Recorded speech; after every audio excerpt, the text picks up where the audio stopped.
کہ سیدنا عمر نے ایک کوئی کرسچن پادری تھا، اس کی طرف پیغام بھیجا اور اس کو بلوایا اپنے دور خلافت میں اپنے پاس، اور کہا کہ بتا تیری کتابوں میں میرے بارے میں کیا پیش گوئی لکھی ہوئی ہے، پروفیسی کیا موجود ہے؟ وہ تو قرآن میں موجود ہے۔ سورہ الفتح کی آخری آیت محمد رسول اللہ والذین معہ اشداء علی الکفار رحماء بینہم، اس میں آگے چل کے آتا ہے کہ ان کی یہ صفات، نبی علیہ السلام کی اصحاب کی یہ صفات تورات اور انجیل میں موجود ہے۔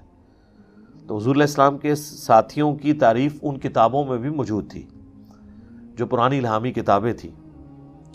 تو وہ پادری کہنے لگا کہ آپ کے بارے میں لکھا ہے کہ آپ قرن ہیں۔ تو انہوں نے کہا کیا مطلب قرن کا؟ تو وہ کہنے لگا کہ ایک مضبوط آہنی دیوار ہیں آپ، اور یہ بات بالکل ٹھیک ہے۔ بخاری مسلم میں حدیث ہے، میری امت اور فتنوں کے درمیان دروازہ عمر ہے، جب اسے توڑ دیا جائے گا تو میری امت پہ فتنے شروع ہو جائیں گے۔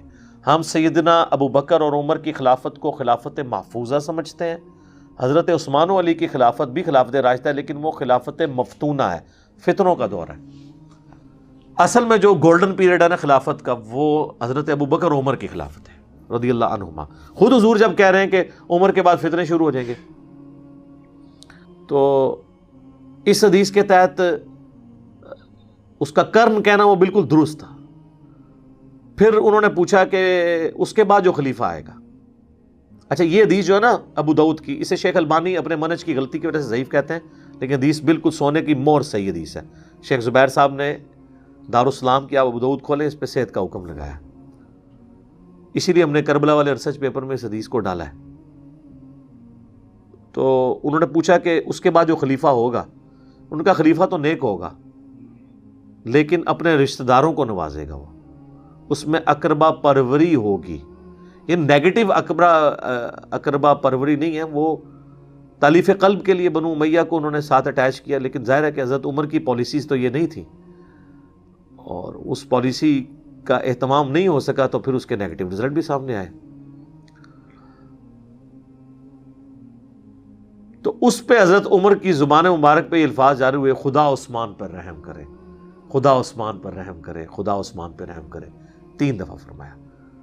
اس میں نے کہا تھا کہ یہ حضرت عمر کی اسیسمنٹ تھی جو واقعی کرامت کے طور پہ ظاہر ہوئی، کیونکہ ان کے دماغ میں پلاننگ ہوگی نا کہ میں 6 رکنی کمیٹی بناؤں گا اور ہو سکتا ہے وہ حضرت عثمان پہ متفق ہو جائے، لیکن کوئی کلیئر کٹ تو چیز نہیں تھی موجود، تو یہ کوئی کشف نہیں تھا ان کو ہوا، ان کی اسیسمنٹ تھی۔ قریبی لوگ جانتے ہوتے ہیں کہ کسی شخص کی عادتیں کیا ہے۔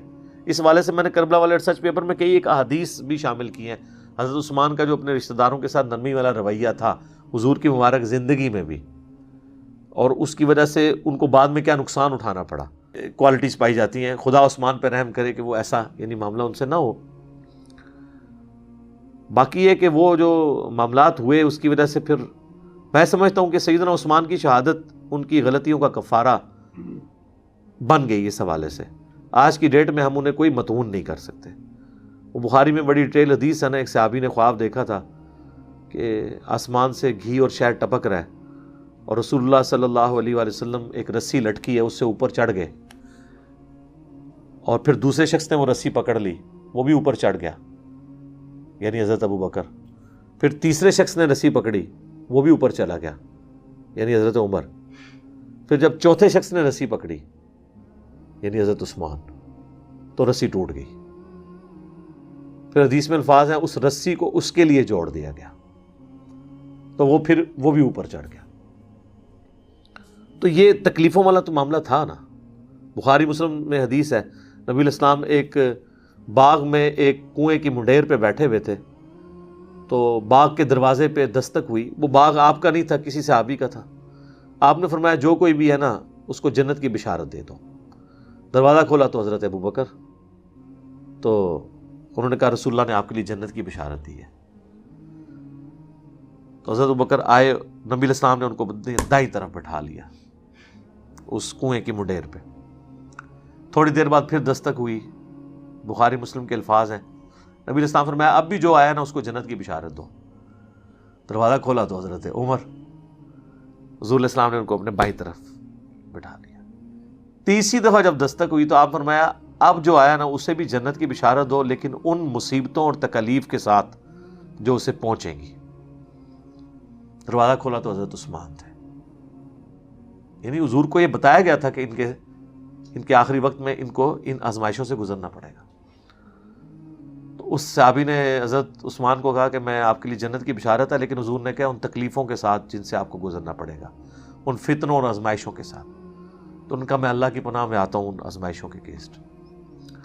تو آزمائش تو ٹال نہیں سکتے جو اللہ نے مقدر کی ہے۔ تو راوی کہتے ہیں کہ دائیں بائیں تو جگہ ختم ہو چکی، تو حضور کے سامنے حضرت عثمان آ کے بیٹھ گئے۔ تو راوی حدیث کہتے ہیں میں نے اس کی تعبیر یہ کی ہے کہ ابو بکر اور عمر حضور کے ساتھ دفن ہوئے ہیں، اور حضرت عثمان کی قبر جو ہے نا حضور کے قبر اطہر کے بالکل سامنے ہے، بقیع غرقد میں۔ ایگزیکٹلی آپ حضرت عثمان کی قبر پہ کھڑے ہونا، بالکل ناک کی سیدھ میں، روضہ شریف کی سیدھ میں ہے، وہ گنبد خضرا کے نیچے قبر مبارک ہے نا، ایگزیکٹلی وہاں پہ موجود ہے۔ تو ان آزمائشوں کا تو یہ نہیں پتا تھا کہ انہیں گزرنا پڑے گا۔ جامع ترمذی میں حدیث ہے، نبی الاسلام کے پاس سے ایک شخص گزرا جس نے سر پہ چادر اوڑھی ہوئی تھی، تو آپ نے اس کی طرف اشارہ کر کے فرمایا کہ فتنوں کے دور میں یہ شخص حق پر ہوگا۔ تو وہ صحابی کہتے ہیں میں نے دیکھا تو وہ حضرت عثمان تھے، تو میں نے حضرت عثمان کا چہرہ حضور کی طرف کر کے میں نے کہا کہ حضرت عثمان کے بارے میں آپ نے بات کی ہے؟ تو آپ نے فرمایا ہاں۔ پھر ترمذی میں حدیث ہے کہ حضرت عثمان نے کہا کہ مجھ سے رسول اللہ نے ایک عہد لیا تھا، میں اپنے اس عہد کے اوپر قائم ہوں حتیٰ کہ میں مر جاؤں، رسول اللہ کے پاس ملاقات کے لیے پہنچ جاؤں۔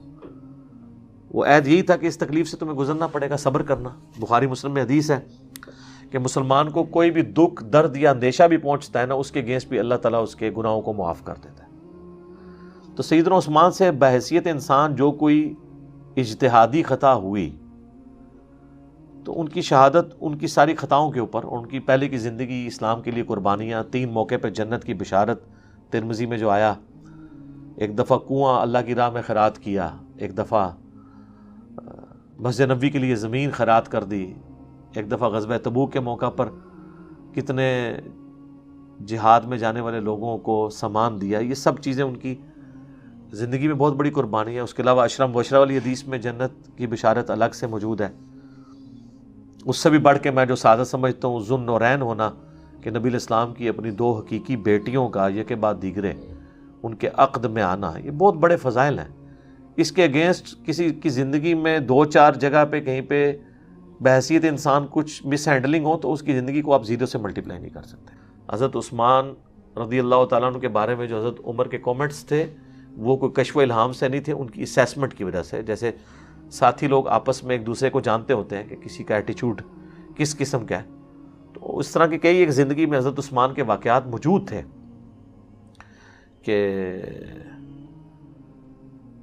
جو ان سے بعض اوقات اپنے رشتہ داروں کے معاملے میں یعنی شفقت کا پہلو غالب ہوا۔ وہ آج ٹاپک نہیں ہے، آپ کربلا والے ریسرچ پیپر میں کئی ایک چیزیں پڑھ سکتے ہیں۔ ایک کاتب وحی جو مرتد ہو گیا تھا، حضرت عثمان کا رشتہ دار تھا، سنن نسائی میں ڈیٹیل حدیث موجود ہے، آپ نے فرمایا غلاف کعبہ میں بھی پاؤ اسے قتل کر دینا۔ حضرت عثمان نے اسے پناہ دے دی، حضور کے سامنے جو ہے وہ پیش کیا۔ عبداللہ بن سعد ابی سرہ، تو نبی الاسلام نے اپنا چہرہ انور پھیر لیا، دوسری طرف سے آ کے پیش کیا، یا رسول اللہ اس کی توبہ۔ حالانکہ حضور تو فرما چکے تھے کہ غلاف کعبہ میں لپٹا ہو، باقی 3 قتل ہو گئے، اس کو تو پناہ مل گئی تھی، اور حضور تو نہیں چاہتے تھے پناہ ملے کیونکہ یہ کاتب وحی تھا اور مرتد ہوا ہوا تھا۔ کاتب وحی مرتد ہوا ہو تو پھر معاملہ تو بڑا خطرناک ہے۔ 3 دفعہ ایسے ہوا، چوتھی دفعہ نبی الاسلام نے شفقت فرمائی، ٹھیک ہے۔ جب وہ چلا گیا تو آپ نے فرمایا کہ تم میں کوئی ایک شریف آدمی بھی ایسا نہیں تھا کہ وہ دیکھ رہا ہو کہ میں اپنا رخ انور پھیر رہا ہوں تو اٹھ کے اس کو قتل کر دیتا، جس کے بارے میں عثمان مجھ سے پناہ مانگ رہا تھا جب میں نے حکم دیا تھا کہ غلاف کعبہ میں بھی لپٹا ہوا تو قتل کر دو۔ تو تم نے اس چیز کا کیوں کیا کہ میں تمہیں ڈائریکٹلی حکم دوں؟ میرا چہرہ انور پھیرنے سے تم نے سمجھ نہیں لیا کہ اسے مار دو؟ تو صحابہ نے کہا یا رسول اللہ، آپ اگر ہمیں ایک دفعہ آنکھ سے اشارہ کر دیتے نا تو ہم اسے ادھر ہی تکا بوٹی کر دیتے۔ تو نبی علیہ السلام فرمایا کہ نبی کے لیے شایع نہیں کہ وہ آنکھ سے کسی کو اشارہ کرے، یہ اس کے اخلاق سے بلند تر چیز ہے۔ لیکن نبی علیہ السلام کو ظاہر ہے کہ، اور پھر یہی جو ہے نا یہ مصر کا گورنر تھا، اسی کی وجہ سے حضرت عثمان کے لوگ خلاف ہوئے، اور وہ دیکھیں کس جگہ ایک معاملہ مس ہینڈل ہوا اور اس کے ایفیکٹس کہاں تک جا کے نکلے. اس کو ویسے پنجابی میں ایک محاورہ بولا جاتا ہے کہ ہاتھاں نال لائیاں ہوئیاں گنڈاں جہڑیاں نے وہ دنداں نال کھولنیاں پیندیاں نے. یعنی جو ہاتھ سے آپ گرہ لگاتے ہیں نا وہ پھر اتنی مضبوط لگ جاتی ہے کہ وہ ہاتھ سے نہیں کھولتی, پھر دانتوں سے کھولنی پڑتی ہے. تو اس طرح کی ایکٹیویٹیز, اس طریقے سے مروان اور اس کے باپ حکم کو نبی الاسلام نے شہر بدر کر دیا تھا. حضرت ابوبکر کے دور میں حضرت عثمان نے بڑی کوشش کی, رشتہ دار تھے کہ ان کو اندر لے آئیں. حضرت ابوبکر نے نہیں اجازت دی, حضرت عمر نے اجازت نہیں دی. اپنے دور میں وہ لے آئے, اپنی بیٹی کا بھی نکاح کر دیا کہ شاید یہ سدھر گئے ہوں. اور وہی مروان ہے جس نے مور لگا کے تو وہ محمد نبی بکر اور باقی لوگوں کے لیے قتل کا فتویٰ جاری کیا تھا, جس کی وجہ سے اہل مصر ان کے خلاف ہوئی. حضرت عثمان کا محاصرہ کر کے انہیں شہید کر دیا. تو اس کے پیچھے بھی وہ ایک رشتہ داری والی شفقت. پھر مسلم شریف میں جو حدیث ہے, جو ولید بن عقبہ جو ان کا ستیلا بھائی تھا حضرت عثمان کا, اسے کوفے کا گورنر لگایا, وہ اس نے شراب پی کے نماز پڑھائی. مسلم شریف میں آتا ہے, سلام پھیر کے کہتا ہے میں 2 پڑھائیاں نے, یہ 4 پڑھائیاں نے. اسے پتہ ہی نہیں تھا. شکایت پہنچی, کوڑے بھی لگوائے گئے. حضرت علی موجود تھے, حضرت عثمان نے کہا اسے کوڑے لگاؤ. حضرت علی نے حضرت حسن ابن علی سے کہا کہ اٹھ اسے کوڑے لگا. تو حضرت حسن نے اپنے باپ کے بھی حکم نہیں مانا. انہوں نے کہا جو ان کی میٹھی کھاتا ہے وہی کڑوی بھی چکھے, کیوں اس طرح کے گورنر ہمارے اوپر لگاتا ہے. یعنی اس کا مطلب تھا پھر بنو امیہ بنو ہاشم کی جنگ شروع ہو جائے گی, ایک کولڈ وار. تو حضرت حسن وہاں سے چلے گئے, حضرت علی اپنے باپ کا حکم نہیں مانا. اتنی ناراضگی تھی, وہ سمجھتے تھے کہ یار کیوں اس طرح کے لوگ ہم پہ مسلط کیے ہیں حضرت عثمان نے. پھر ایک اور صحابی تھے, ان کو حضور سیدنا علی نے حکم دیا تو انہوں نے کوڑے لگائے. 40 پہ پہنچ کے انہوں نے کہا کہ رسول اللہ صلی اللہ علیہ وسلم 40 لگواتے تھے, حضرت ابوبکر نے بھی 40 لگوائے, حضرت عمر نے 80 لگائے. مجھے دونوں پسند ہیں لیکن 40 پہ اکتفا کرتے ہیں, 80 بھی لگوا سکتے تھے. تو وہ آہستہ آہستہ ساری چیزیں پائل اپ ہوتی گئیں. پھر صحیح بخاری میں آتا ہے کہ حضرت عثمان کے گورنروں کی شکایت جب حضرت علی کے پاس آئی کہ یہ مال غنیمت کو اس طریقے سے تقسیم نہیں کرتے, تو حضرت علی نے اپنے بیٹے محمد بن حنفیہ کو, جو حنفیہ نامی عورت سے ایک دوسرا بیٹا تھا, اس کو بھیجا ایک نبی الاسلام کی تحریر دے کے کہ جاؤ عثمان کو کہو کہ اپنے گورنروں کو اس تحریر کے مطابق حکم دیں کہ وہ مال غنیمت تقسیم کریں. تو وہ کہتے ہیں کہ میں جب لے کے پہنچا تو حضرت عثمان نے کہا کہ مجھے اس تحریر کی حاجت نہیں ہے. وہ کہتے ہیں میں لے کے واپس آیا, حضرت علی کو اپنے باپ کو بتایا تو حضرت علی نے کہا کہ اس تحریر کو نا وہیں رکھ دو, اسی تاکچے میں جہاں سے اٹھائی تھی. اس پہ محمد بن حنفیہ کہتے ہیں اگر میرے باپ نے عثمان کے خلاف کبھی کھڑا ہونا ہوتا تو یہ موقع تھا جب رسول اللہ کی تحریر انہوں نے واپس کر دی. تو حضرت علی نے اس وقت بھی ٹالریٹ کیا. اس کی تعبیر بعض سنیوں نے کیا کہ وہ انہوں نے کہا کہ میرے پاس فوٹو کاپی رکھی ہوئی ہے. فوٹو کاپی نہیں تھی جناب. تو وہ اس طرح کئی ایک چیزیں جمع ہوتی رہی. تو وہ پھر ایک جمع ہوتے ایک انبار لگ گیا. تو وہ پھر آزمائشیں جو ہے نا وہ آئیں. ایک تلخ حقیقت ہے اس بارے میں, یعنی مولانا مودودی رحمہ اللہ تعالیٰ نے خلافت الملوکیت میں قلم اٹھایا ہے, اس کے اوپر بڑا جذباتی کومنٹس کیے ڈاکٹر اسرار صاحب رحمہ اللہ تعالیٰ نے. تو جذباتیت کو سائڈ پہ رکھ کے علمی بات کریں کہ یہ جو کچھ حقائق ہیں یہ تاریخ کی کتابوں میں نہیں ہے, حدیث کی کتابوں میں. جو میں نے کربلا والے ریسرچ پیپر میں بھی 5B میں آپ جا کے ahlsunnatpak.com سے ڈاؤن لوڈ کریں. ہماری اکیڈمی میں صبح 9 سے 5 بجے تک کال کریں, فری آپ کے گھر آ جائے گا. صرف TCS کے 300 آپ کو خرچہ ڈاک کا دینا پڑے گا. 032159000162 ہمارے اکیڈمی کا نمبر ہے. نماز کے اوقات میں بند رہتا ہے, صبح 9 سے شام 5 بجے تک آپ رابطہ کریں. تو یہ 12 کا پیکج, 3 اذکار کارڈ اور 9 ریسرچ پیپرز انکلوڈنگ یہ کربلا والا ریسرچ پیپر 200 حدیث والا, آپ کو یہ انشاءاللہ مفت ڈاک میں آ جائے گا. اردو میں اگر پڑھنا ہے, اگر آپ نے عربی میں, ہندی میں, انگلش میں پڑھنا ہے تو ویب سائٹ پہ اس کا PDF رکھا ہے, وہ آپ ڈاؤن لوڈ کریں. اردو والا بھی رکھا ہوا ہے, ڈاک میں ہم صرف اردو والا بھیجتے ہیں. ایک بات میں اس میں ایڈ کر دوں حضرت عثمان کے قاتلین کے حوالے سے, کہ یہ جو مشہور کیا گیا نا وہ کو منافقین تھے. منافقین نہیں تھے, وہ مسلمان ہی تھے. صحیح بخاری میں 695 نمبر حدیث ہے کہ جب باغیوں نے مسجد نبوی پہ قبضہ کیا تو حضرت عثمان کو لوگوں نے آ کے شکایت کی کہ مسجد پہ فتنے کے امام کا قبضہ ہے, ہمیں نماز پڑھاتا ہے, ہمارے امام تو آپ ہیں, ہمیں خطرہ ہے کہ ہم گناہ میں مبتلا نہ ہو جائیں. تو حضرت عثمان نے کہا کہ نماز ہی مسلمانوں میں ایک نیکی کا کام ہے، نیکی کے کاموں میں ان کا ساتھ دو اور برائی میں ان سے الگ رہو۔ تو حضرت عثمان منافقین کے پیچھے کس طرح نماز پڑھنے کا کہہ سکتے تھے؟ منافق کا تو مطلب کافر ہوتا ہے۔ تو بلوائی جو تھے وہ مسلمان ہی تھے، ان میں کئی اصحاب بدر بھی تھے، اصحاب شجرہ میں سے بھی کچھ لوگ تھے۔ تو البتہ ہم ان کے سٹانس کو غلط سمجھتے ہیں، جس طرح ہم حضرت طلحہ اور زبیر کے سٹانس کو غلط سمجھتے ہیں، حضرت معاویہ کے سٹانس کو حضرت علی کے خلاف غلط سمجھتے ہیں، اگرچہ یہ بھی صحابہ ہے، اس طرح ان صحابہ کے حضرت عثمان کے خلاف ایکٹیویٹی کو غلط سمجھتے ہیں۔ اختلاف رائے جو تھا وہ درست تھا، لیکن ایکٹیویٹی پرفارم جو کی وہ غلط کی ہے۔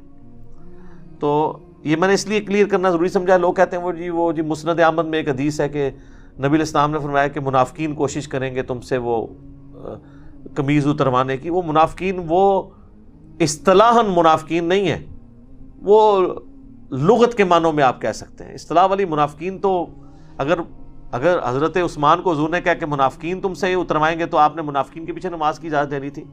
وہ تو اسی طریقے سے جیسے بخاری مسلم میں حدیث ہے کہ منافق کی 4 نشانیاں ہیں، بات کرے گا تو جھوٹ بولے گا، اور اسی طریقے سے اگر کہیں پر جھگڑا ہو جائے گا تو وہ گالی گلوچ پہ اتر آئے گا، وعدہ خلافی کرے گا۔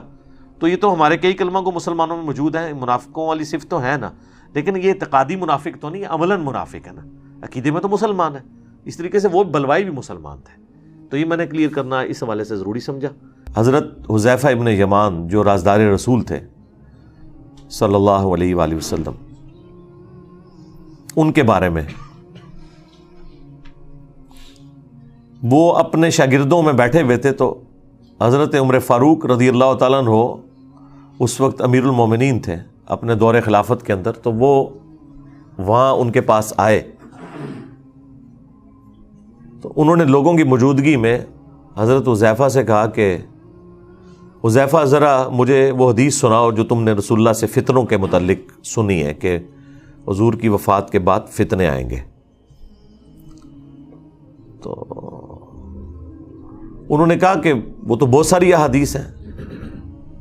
تو حضرت عمر نے کہا نہیں، میں اس بڑے فتنے کی بات کر رہا ہوں جو سمندر کی موجوں کی طرح آئے گا، آج کے دور میں آپ سمجھ لیں سونامی کی طرح ایک بڑا فتنہ مسلمانوں کے اوپر نبی علیہ السلام کے بعد۔ تو حضرت حذیفہ نے کہا اے امیر المومنین، آپ کو اس فتنے سے کوئی ڈر نہیں ہے، اس لیے آپ تو بے فکر رہیں، آپ کا اس فتنے سے کوئی لینا دینا نہیں، آپ اس فتنے میں مبتلا نہیں ہوں گے۔ تو البتہ فتنوں اور امت کے درمیان ایک دروازہ ہے، جب تک وہ دروازہ نہیں کھلے گا نا، وہ فتنے اس امت پہ آئیں گے ہی نہیں۔ تو سیدنا عمر نے کہا کہ مجھے بتاؤ وہ دروازہ کھولا جائے گا یا توڑا جائے گا؟ تو حضرت حذیفہ ابن یمان نے کہا کہ وہ دروازہ کھولا نہیں جائے گا، اسے توڑا جائے گا، یعنی زبردستی وہ دروازہ ہٹایا جائے گا، جس کی وجہ سے امت کے اوپر فتنے اور آزمائشیں شروع ہو جائیں گی۔ تو بس یہ گفتگو کر کے حضرت عمر وہاں سے چلے گئے۔ اب شاگردوں کو پھر کھلبلی مچ گئی کہ کوڈ ورڈز میں باتیں کر رہے ہیں کہ سمندر کی موجوں کے مانے دیکھ فتنہ آئے گا، ٹھیک ہے جی، اور وہ ایک دروازہ ہے جسے توڑا جائے گا، کھولا نہیں جائے گا۔ تو آبویس ہے کہ جو پاس لوگ بیٹھے تھے انہوں نے کہا حضرت یہ آپ لوگ آپس میں جو معرفت کی باتیں کر رہے ہیں، یہ ہمیں بھی ذرا بتائیں کہ یہ کیا باتیں آپ آپس میں کر رہے ہیں۔ تو بخاری مسلم میں الفاظ ہیں، حضرت حذیفہ ابن یمان کہتے ہیں کہ حضرت عمر تو ویسے ہی مجھ سے پوچھ رہے تھے، وہ مجھ سے بہتر جانتے ہیں اس حدیث کے متعلق، اور وہ جو دروازہ ہے نا جسے توڑا جائے گا وہ خود حضرت عمر تھے جنہیں قتل کر دیا جائے گا اور اس امت کے اوپر فتنے شروع ہو جائیں گے۔ تو یہ حدیث بخاری مسلم کی بالکل واضح ثبوت ہے کہ اس امت پہ جو فتنے ہیں ان کا آغاز سیدنا عمر کی شہادت سے ہوا، یعنی حضرت عمر کے مبارک دور تک مینجمنٹ اتنی سٹرونگ تھی کہ کہیں سے فتنہ داخل نہیں ہو سکا، اور حضرت عمر کی شہادت کے بعد امت میں فتنے شروع ہو گئے۔ اسی لیے وہ مولانا اسحاق صاحب صحیح فرمایا کرتے تھے رحمہ اللہ تعالی کہ حضرت ابو بکر اور عمر کی جو خلافتیں ہیں یہ خلافت محفوظہ ہے، یعنی اسپیشل پروٹیکشن ہے اللہ تعالیٰ کی طرف سے، اور حضرت عثمان اور حضرت علی کی جو خلافتیں ہیں یہ خلافت مفتونہ ہیں، یعنی فتنوں کا دور ہے. یعنی خلیفہ برے نہیں تھے، لیکن بہرحال زمانے میں ایسا تغیر لوگوں کے اعتبار سے آ گیا کہ وہ خلافت مفتونہ بن گئی، فتنوں کا دور بن گیا. اب آپ دیکھیں کتنا بڑا ظلم ہے. جو لوگ بھی اس ٹاپک کے اوپر بولتے ہیں نا، چونکہ انہوں نے بنو امیہ کا دفاع کرنا ہوتا ہے، تو آپ دیکھیں گے یہ جتنے بنو امیہ کی چاکری کرنے والے لوگ ہیں، خواہ وہ مکاری سے کر رہے ہوں جس طرح علماء دیوبند ہیں، علماء وہابیہ ہیں اہل حدیث، یا علماء بریلویہ، چاہے اپنے بھول پان میں کر رہے ہوں جس طرح کے ڈاکٹر اسرار صاحب، یہ دونوں بنو امیہ پہ پردہ ڈالنے کے لیے ہمیشہ کہتے ہیں کہ مسلمانوں پہ فتنوں کا آغاز حضرت عثمان کی شہادت تھی، تاکہ وہ کربلا کا رخ کسی اور طرف موڑ دیں. کربلا کے پیرلل میں انہوں نے حضرت عثمان غنی کو کھڑا کیا ہوا ہے. سیدنا عثمان کی شہادت یقیناً مظلومانہ ہے. ہم اگر حضرت عثمان غنی رضی اللہ تعالیٰ عنہ کو مظلوم تصور نہ کریں، خلیفہ راشد تصور نہ کریں، تو ہمارا حضرت علی کے حق میں مقدمہ ویسے ہی ختم ہو جائے گا، کیونکہ حضرت علی کو ہم چوتھا خلیفہ راشد جبھی مانتے ہیں جب ہم تیسرا خلیفہ راشد سیدنا عثمان کو مانیں گے. لہٰذا ہمیں تو کوئی کلیریفیکیشن دینے کی ضرورت ہی نہیں ہے. ہم تو چاروں خلفاء کو مانتے ہیں، اور ہم رسول اللہ کی اس حدیث کو بالکل اس پہ غیبی ایمان رکھتے ہیں جو آپ نے فرمایا تھا ابو داؤد اور ترمذی میں کہ میرے بعد جو کوئی بھی زندہ رہا وہ بہت اختلاف دیکھے گا. اس اختلاف کے دور کے اندر علیکم بسنتی و سنت الخلفاء الراشدین المہدیین، تم میری سنت اور میرے خلفاء راشدین کی سنت کو مضبوطی سے پکڑ لینا اپنی داڑھوں سے، اور دین میں نئی نئی بدعتوں سے بچنا. یہ بدعتیں گمراہیاں ہیں، اور یہ گمراہیاں جہنم میں لے جانے والی ہیں. اب نبی الاسلام نے خلفاء راشدین کے جو مخالفین ہیں، یا ان کے دور کے اندر جو ان کی مخالفت پہ کھڑے ہونے والے لوگ ہیں، بشرطے کہ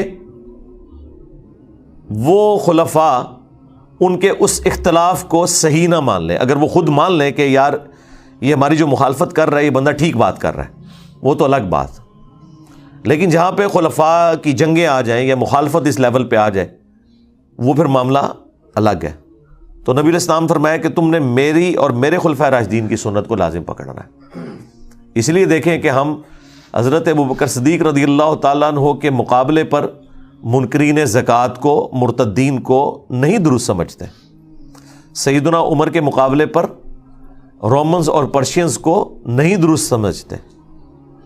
سیدنا عثمان کے مقابلے پر بلوائیوں کو، جن میں سے اکثر صحابہ ہی تھے، ان کی اس ایکٹیویٹی کو جو انہوں نے حضرت عثمان کو شہید کر دیا. اب بیچ میں ظاہر ہے کہ وہ اسپیسیفکلی بندہ کون ہے وہ تو بے نظیر کے قاتلوں کا بھی نہیں پتہ چلا، جبکہ اتنے کیمرے موجود ہیں. تو اس وقت تو کوئی کیمرے بھی نہیں تھے، نہ علم غیب اس زمانے میں ہوتا تھا، یہ تو بعد میں دریافت ہوا ہے نا. تو لیکن ان کی وہ ایکٹیویٹی کہ حضرت عثمان کی شہادت تک پہنچی، اس میں ہم حضرت عثمان کے مخالفین کو اس ایکٹیویٹی میں غلطی پر مانتے ہیں، اور ان کی طرح مکاری نہیں کرتے کہ اجتہادی غلطی کہتے ہیں. صراحتاً غلطی ہے، فساد ہے، فتنہ ہے. لیکن حضرت عثمان اتنے اپ رائٹ تھے کہ بخاری میں 695 نمبر حدیث ہے، جب ساتھیوں نے پوچھا کہ نماز ہمیں فتنوں کا امام پڑھا رہا ہے اور ہمارے امام آپ ہیں، آپ محصور ہو چکے ہیں اپنے گھر میں، اب ہم نماز اس مسجد میں جا کے پڑھیں یا گھر میں ہی پڑھ لیں؟ تو سیدنا عثمان نے کہا کہ نماز ہی تو مسلمانوں میں ایک اجتماعی نیکی کا کام ہے، نیکی کے کاموں میں ساتھ دو، برائی میں ان سے الگ رہو. اگر وہ یہودی ہوتے تو حضرت عثمان کیسے کہہ سکتے تھے کہ ان یہودیوں کے پیچھے جا کے نماز پڑھو؟ آج کوئی مسلمان فتویٰ دے گا کہ یہودیوں کے پیچھے نماز ہو جاتی ہے؟ وہ پتہ تھا کہ وہ صلح حدیبیہ کے صحابہ ہیں، ان میں اختلاف رائے بھی درست تھا، مخالفت درست نہیں تھی، اس کا جو ایکسٹریم رزلٹ نکلا وہ درست نہیں تھا. بہرحال وہ سارے کا سارا معاملہ تلپٹ ہو گیا. اس کے بعد جب سیدنا علی کا دور آتا ہے تو پھر وہی رول چلے گا نا، علیکم بسنتی و سنت الخلفاء الراشدین المہدیین.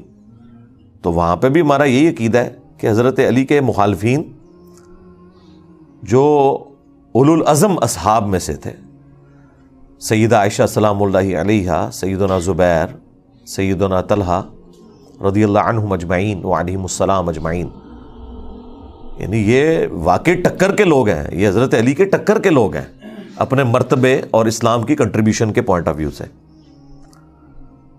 اس بڑے لیول پہ نہ ہو لیکن ایٹ لیسٹ یعنی سابقون الاولون میں آنے والے لوگ ہیں، تو ان کا احترام اپنی جگہ ہے. اور دیکھ لیں اللہ نے اصحاب جبل کو مرنے سے پہلے توبہ کی توفیق بھی دے دی ہے. سیدہ عائشہ بھی، سیدنا طلحہ بھی، زبیر بھی، یہ سب لوگ توبہ کر کے مرے ہیں، میدان جنگ چھوڑ گئے ہیں حضرت طلحہ اور زبیر رضی اللہ عنہما وعلیہم السلام. اور حضرت علی کا بھی ایٹیچیوڈ دیکھیں، جب ان کے ایک فوجی نے آ کے بتایا ابن جرموز نے کہ میں حضرت زبیر کو قتل کر کے وہ ان کا سر کاٹ کے لے آیا، تو حضرت علی نے اس کو اپنے پاس آنے بھی نہیں دیا. اور یہ حضرت علی رضی اللہ تعالیٰ عنہ کی قسمت میں تھا کہ ان کے سامنے کسی صحابی کا سر کاٹ کے نہ لایا جاتا، ادروائز وہ لایا تو تھا. جب ساتھیوں نے بتایا ابن جرموز آیا تو انہوں نے کہا کہ صفیہ کے بیٹے کے قاتل کو جہنم کی بشارت دے دو. میں نے رسول اللہ سے سنا تھا کہ ہر نبی کا کوئی نہ کوئی حواری ہے، اور میرا حواری قریبی ساتھی جس نے حضرت عیسیٰ کے ساتھ 12 تھے، ان میں سے زبیر ابن عوام بھی ایک میرا حواری ہے. تو جاؤ صفیہ کے بیٹے کے قاتل ابن جرموز کو جہنم کی بشارت دے دو. جب وہ اسے خبر دی گئی، وہ خبیث حضرت علی سے بھی ناراض ہو کے خارجی بن گیا. یعنی حضرت علی نے انصاف کا دامن نہیں چھوڑا کہ غصہ نکالتے کہ بھئی زبیر میرے خلاف کیوں کھڑا ہوا ہے تو میں اب ان کی فضیلت چھپا لوں. نہیں، یہ حدیث المستدرک للحاکم میں اور مسند احمد کے اندر موجود ہے. اب مرتبہ یعنی آپ نے نہیں کام ہونے دیا.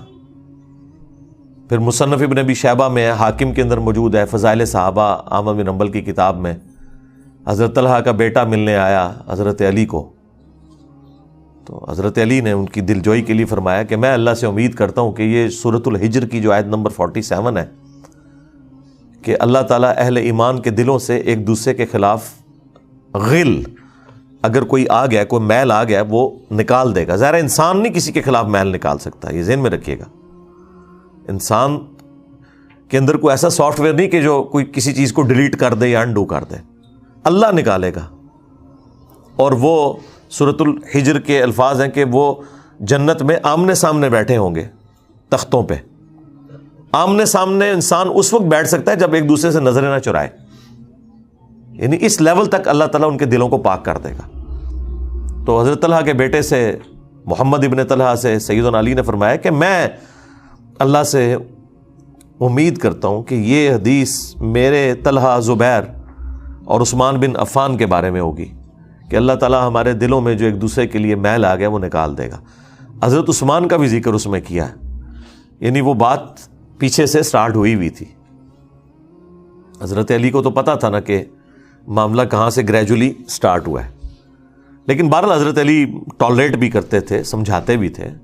بخاری میں حدیث ہے، محمد ابن حنفیہ کہتے ہیں کہ ان کے سامنے کسی نے حضرت علی کے بارے میں کوئی نازیبا الفاظ بولے کہ بھئی، اب وہ الفاظ امام بخاری نے نقل نہیں کیے. امام بخاری کی ایک شرافت ہے، وہ چند ایک الفاظ سکپ کر دیتے ہیں، لیکن ظاہر ہے ذہین لوگ تو پہچان لیتے ہیں کہ کوئی بات ایسی ضرور ہوئی ہے کیونکہ اگلے الفاظ اس کو سپورٹ کر دیتے ہیں.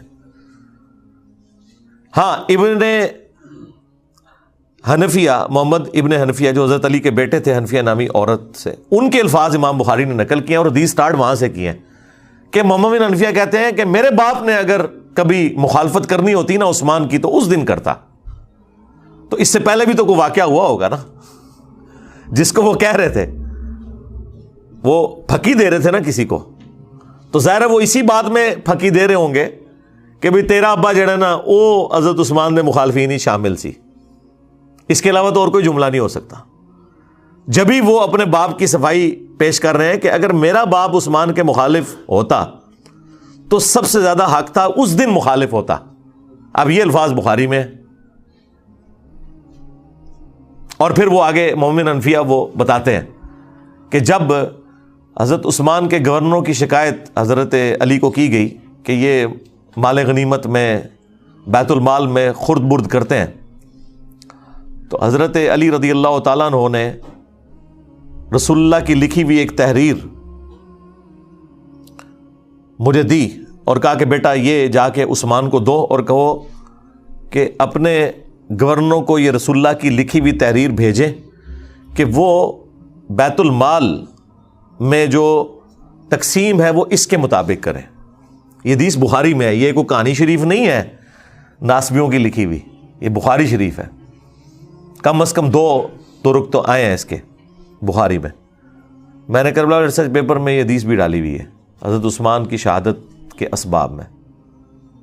آپ مومن انفیہ وہ تحریر لے کے پہنچتے ہیں اور کہتے ہیں یہ رسول اللہ کی تحریر ہے. اب سیدنا عثمان پتہ نہیں کس موڈ میں بیٹھے ہوئے تھے، انہوں نے کہا کہ ہمیں اس تحریر کی حاجت نہیں ہے، اسے لے جاؤ.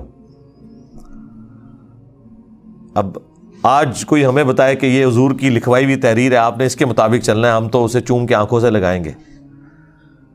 لیکن اس طرح کا ایٹیچیوڈ اس کے بعد انسان کو غصہ ہی آئے گا نا. اس لیے مومن انفیہ کہہ رہے تھے کہ وہ دن تھا کہ میرا باپ عثمان کے خلاف کھڑا ہوتا کہ اس نے رسول اللہ کی تحریر کو اس طرح واپس کیا. اچھا اب سنیوں کو پتہ ہے یہ سیدھی سیدھی حدیث جو ہے وہ ایک چارج شیٹ بن جائے گی، تو انہوں نے بریکٹ میں پتہ کیا لکھا ہے، حضرت عثمان کے پاس اس کی فوٹو کاپی موجود تھی اس لیے انہوں نے کہا کہ آپ لے جائیں، میرے پاس پہلے ہی موجود ہے.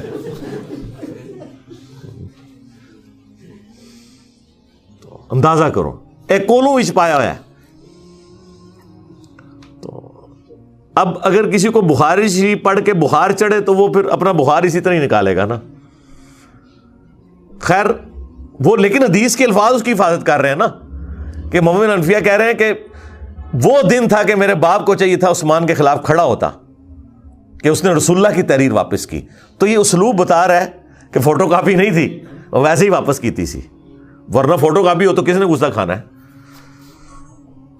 پتہ نہیں سعودی والے نے کوئی فوٹو کاپی مشین لوا کے دیتی اسی مسجد نبوی اردو. تو حضرت علی کو وہ کہتے ہیں جب میں نے آ کے بتایا کہ ابا جی یہ حضرت عثمان نے واپس کر دی ہے، تو حضرت علی نے کوئی غصہ نہیں کھایا. انہوں نے کہا یہ تحریر جو ہے نا وہ اسی جگہ رکھ دو، اسی تاکچے میں جہاں سے تم نے اٹھائی ہے. یہاں پہ حدیث مکمل ہو جاتی بخاری کی. تو یعنی وہ اس وقت ڈاؤن فال شروع ہو گیا تھا اس حوالے سے گریجولی. نہج البلاغہ میں بھی حضرت علی کی وہ نصیحتیں موجود ہیں جو حضرت عثمان کو کی ہیں انہوں نے. وہ کمال کی نصیحتیں ہیں، وہ پڑھنے والی ہیں. اس میں حضرت علی نے جو جملے بولے، کیا عثمان تیرا سٹیٹس پہلے 2 خلفاء والا نہیں ہے، کیونکہ تجھے رسول اللہ کے ساتھ دامادگی کا شرف بھی حاصل ہے. سیدنا عثمان کا داماد رسول ہونا نہج البلاغہ میں شیعہ کی کتاب میں ثابت ہے، اسی نصیحت کے اندر جو ان کا خطبہ کہہ لیں یا مکتوب کہہ لیں. تو حضرت علی حضرت عثمان کو سمجھاتے ہوئے یہ کہہ رہے ہیں کہ پہلے 2 خلفاء سے زیادہ تمہاری ذمہ داری ہے، کیونکہ تم رسول اللہ کے داماد بھی ہو. داماد تو بیٹوں کی جگہ ہوتا ہے. تو یہ جو تمہاری شکایتیں تمہارے گورنروں کی آتی ہیں تمہارے پاس، ان کے طرف توجہ دے کے ان ایشوز کو ریزالو کرو. وہ کرتے بھی تھے. بخاری مسلم دونوں میں آیا کہ وہ ایک بھائی تھا ان کا، عقبہ ابن ابی معیط کا بیٹا ولید بن عقبہ، اس نے شراب پی کے فجر کی 4 فرض پڑھا دیے. بخاری میں بھی ہے، مسلم میں بھی ہے. حضرت عثمان والے چیپٹر میں ہے بخاری کے اندر، اور مسلم میں شراب کی حرمت والے چیپٹر میں، اور مسلم میں پورا وہ واقعہ تفصیل کے ساتھ ہے. جب وہ سلام پھیر کے فارغ ہوا تو لوگوں نے کہا کہ یہ تو نماز تو نے ٹھیک نہیں پڑھائی ہے. تو اس نے کہا اگر کم پڑھا دی ہے تو میں اور پڑھا دینا. حالانکہ پہلے ہی انہیں 2 فالتو پڑھائی ہیں سب. پھر لوگوں کو شک پڑا تو جناب وہ تو دور تھا بڑا مبارک، ادھر کوئی سوچ سکتا ہے نمازی جناب جو تھے وہ آگے آ کے اس کے پاس بیٹھ کے اس کا منہ سونگھنا شروع کر دیا. ادھر کوئی گورنر کے قریب بھی کو لگ سکتا ہے, لیکن ظاہر ہے کہ اس وقت گورنر کو ایک سمجھا جاتا تھا کہ وہ سرونٹ ہے عوام کا. یہ تو آج حکمرانی کا کانسیپٹ ہے نا. ادھر تو خلیفۃ المسلمین بھی اکاؤنٹیبل ہوتا تھا عوام کو, تو گورنر تو شاہی کوئی نہیں. تو جب وہ سونگا تو شراب کی بدبو آ رہی تھی, لوگوں کو پتہ چل گیا جناب کہ یہ تو شراب پی ہے. انہوں نے جناب اسے پکڑ کے گورنر کو اتار کے ابو موسیٰ اشعری کو گورنر لگا دیا اور کہا کہ واپس جا مدینہ. حضرت عثمان کو خط بھجوا دیا کہ یہ اپنا تحفہ واپس قبول کریں جو آپ نے ہم پہ مسلط کیا تھا. تو اور یہاں سے مینجمنٹ کمزور ہوگی کہ خلیفہ وقت کے ہوتے ہوئے عوام ڈیسیژن کر رہی ہے کہ وہ خلیفہ سے پوچھے بغیر اس کا گورنر ہٹا رہی ہے, خود ہی عدالت لگا کے, اور اس کی جگہ ایک نیا گورنر لگا رہی ہے. یعنی یہ اسلام کی تاریخ میں یہ سٹارٹ تھا حضرت عثمان کی خلافت کی کمزوری کا, جو ان کے دور خلافت میں آئی کہ لوگوں نے قانون ہاتھ میں لینا شروع کر دیا. خیر جب وہاں پہنچا تو حضرت عثمان نے کہا کہ میں لوگوں کی چیما گوئیاں سن رہا ہوں کہ یہ اب اپنے بھائی کو سزا نہیں دے گا, تو میں تو اسے نہیں چھوڑوں گا. دربار لگایا گیا. حضرت علی چیف جسٹس تھے. حضرت علی کو حضرت عثمان نے کہا لگائیں اس کو کوڑے جتنے بنتے ہیں اس کے. تو حضرت علی نے حسن ابن علی سے کہا کہ بیٹا اٹھو اور 40 کوڑے لگاؤ اسے. تو حضرت حسن نے کہا کہ جو ان کی میٹھی کھاتا ہے وہی کڑوی چکھے. یعنی حضرت عثمان کی طرف اشارہ کیا کہ عثمان اس کا بینیفیشری ہے اس حوالے سے کہ انہوں نے اپنے ریلیٹیوز کو گورنری کے عہدے پہ لگایا ہوا ہے. باقی ظاہر ہے ان سے کوئی کھاتے پیتے تو نہیں تھے, لیکن ظاہر ہے ایک رشتہ داری تو وہ نبھا رہے تھے. تو اب کڑوی بھی یہی چکھے, کیونکہ اس زمانے میں قبائلی تعصب بہت زیادہ تھا. بنو امیہ بنو ہاشم کی لڑائیاں تو رسول اللہ کی بعثت سے پہلے سے تھیں, ان کا آپس کا جیلسی فیکٹر. تو اس کی طرف ان کا اشارہ تھا کہ میں یہ کام نہیں کروں گا. تو حضرت علی نے اس کا کوئی برا نہیں مانا.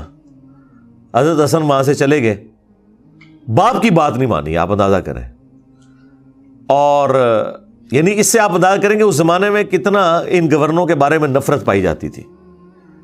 تو مسلم شریف کے الفاظ ہیں, پھر حضرت علی نے اپنے دوسرے بیٹے عبداللہ ابن جعفر, جو بھتیجا بھی لگتا تھا اور بیٹا بھی, بیٹا اس لیے کہ اس کی والدہ کے ساتھ حضرت جعفر کی وفات کے بعد حضرت ابو بکر نے شادی کی تھی, اس سے محمد بن ابی بکر پیدا ہوئے تھے, اور وہ بھی حضرت علی کے زیر کفالت تھے. یہ 2 بیٹے تھے بڑے لاڈلے, محمد بن ابی بکر اور عبداللہ بن جعفر, جو والدہ کی طرف سے تھے. اور عبداللہ بن جعفر کو تو اپنی بیٹی زینب بھی دے دی حضرت علی نے, وہ داماد بھی بنے بعد میں. تو کہا عبداللہ اٹھ اور لگا کوڑے. جب 40 ہوئے تو انہوں نے کہا بس 40 ٹھیک ہیں. رسول اللہ 40 لگواتے تھے, حضرت ابو بکر بھی 40, حضرت عمر نے 80 کر دیے تھے, کیونکہ اس زمانے میں لوگ زیادہ شراب پینا شروع ہو گئے تھے. ظاہر ہے جب آپ کی وظیفے لگ جائیں, دنیا کے مال کی ریل پیل ہو جائے. بخاری مسلم میں موجود ہے کہ حضرت عمر کے زمانے میں شراب پینا زیادہ ہو گئی تھی ایز کمپیئر ٹو حضرت ابو بکر کے دور کے. کوئی مال آ گیا تھا, کام کرنے کو کوئی نہیں, تو پھر یہی کچھ ہی ہوگا نا. تو حضرت عمر نے اس کی سزا تعزیراً حضرت علی کے مشورے سے بڑھا کے 80 کوڑے کر دی. وہ قرآن سے ڈیڈکٹ کی تھی کہ جو کسی عورت کے اوپر تہمت لگائے اس کی سزا 80 کوڑے ہے سورہ نور میں.